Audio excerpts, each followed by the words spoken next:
Today we have a blog post on the 3 new employee onboarding checklists that you should make sure to use when you're hiring someone new.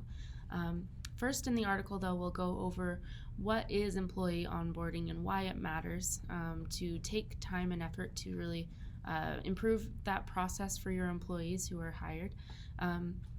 It helps employees learn faster than if you were to just kind of throw them into things without kind of a scheduled session or training over that first week or two.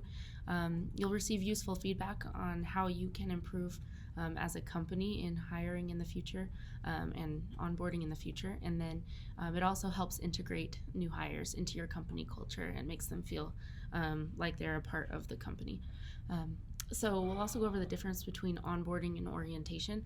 Onboarding is more of an ongoing process, whereas orientation typically happens on the first day or maybe the first couple of days and is more based on company policies in general and making sure that kind of the employee knows those sorts of things that are important, but it doesn't go over necessarily much of their actual job.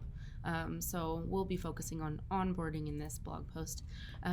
But there are 3 checklists. There's one before your new hire even starts. You'll want to make sure to have documents ready and all of that handled, but also setting up their desk and just making sure that you have a plan outlined for what you will be training them on in that first week or two. And then on the first day, that will typically include some sort of walkthrough or something of the building and just making sure they get acquainted and know what to expect over that first week or two. And there's some more tips there on that section checklist.